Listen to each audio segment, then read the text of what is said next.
Sa mahigit 400 hininalang Ghost Project, mahigit 300 ang may mali-mali umanong mga grid coordinate. Batay po yan sa pagsusuri ng DPWH. At ginisa tungkol dito si dating DPWH Secretary Manuel Bonoan sa pagdinig ng Senado. Saksi si Joseph Moro. Isang araw matapos magbalik Pilipinas, dumalo si dating DPWH Secretary Manny Bonoan sa pagdinig ng Senate Blue Ribbon Committee kaugnay ng mga maanumalyang flood control project. Inaakusahan siyang sinadya umano niya magbigay ng mga maling coordinate ng mga flood control project para alituhin ang Pangulo. Sa validation ng Department of Public Works and Highways, 416 ang suspected ghost projects. Sa bilang niyan, 337 ang may mali-maling grid coordinates base mismo sa report ng DPWH sa Senate Blue Ribbon Committee. Ipinaliwanag ni Bonoan, umasa lamang siya sa datos galing sa opisina ni yumaong DPWH Undersecretary Catalina Cabral. Because of the time constraint that we have to submit, I instructed the late Undersecretary Cabral to collate the information that we need to submit to the Office of the President. Ayon sa inisyal na pagsusuri ng DPWH nung kalihim pa si Bonoan, ang isinumite nilang datos para sa sumbong sa Pangulo website ay ang coordinates na isinusumite sa planning stage ng mga proyekto. Hindi pa ito ang aktual na coordinates o lokasyon kung saan mismo itinayo ang proyekto. At ang layo nung proposed at ang layo nung actual. Paano nagkaganon?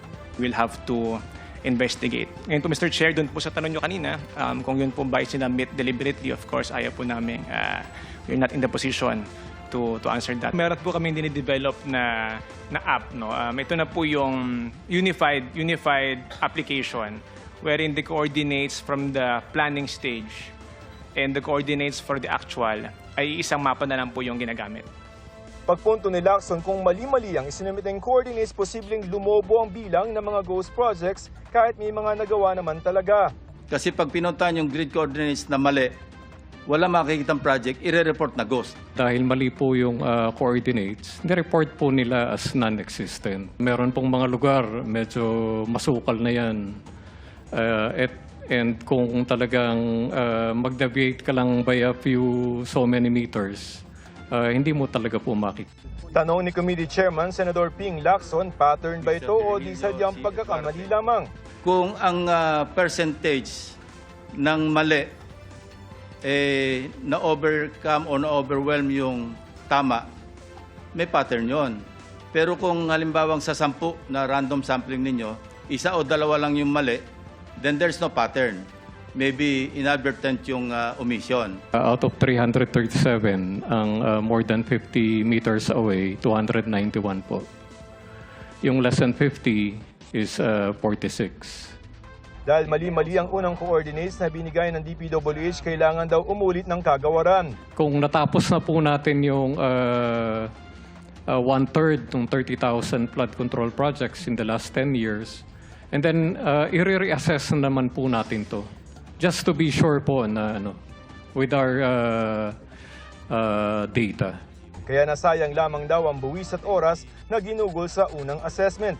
Bakit di yun yung ginamit ng department sa unang validation pa lang?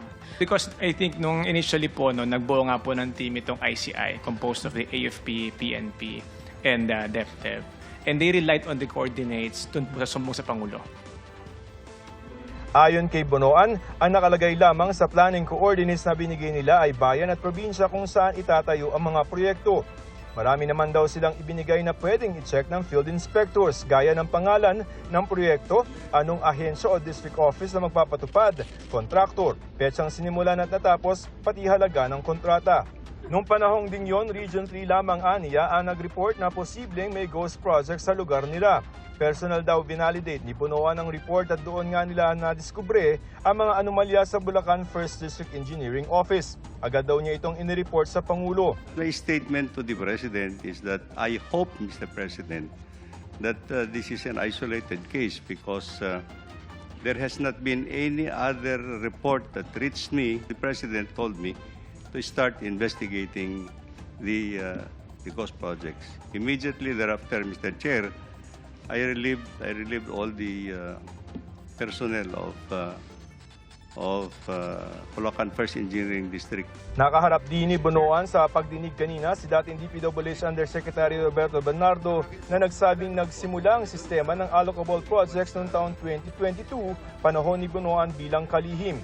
Ang allocable projects ay halaga ng mga proyektong inilalaan ng DPWH sa budget ito sa National Expenditure Program. Ang komputasyon nito ginawa ni dating DPWH Undersecretary Cabral. Ayon kay Senator Sherwin Gatchalian, lampas 2 bilyong piso ang posibleng nakuhang kickback ni Bonoan. I don't have any allocable amount. Nakakuha kayo ng kickback. Wala po. And the fact is, nandito tayo ngayon dito sa hearing because for the last 4 years, pinabayaan yung nangyayari ito under your watch. Your Honor, as Secretary of the Department, I have general oversight. I have general oversight of all the Pero kung kasali ho kayo dito sa mga kickback, yung oversight na yan, walang kwenta ho yan. And this is what I deny, Your Honor. Ayon sa Department of Justice o DOJ, kasama si Bonoan sa mga inireklamo ng plunder ng National Bureau of Investigation o NBI. Kabilang din sa nasabing reklamo sina dating Senador Bong Revilla, Senador Jinggoy Estrada at dating House Appropriations Committee Chairman Saldi Co.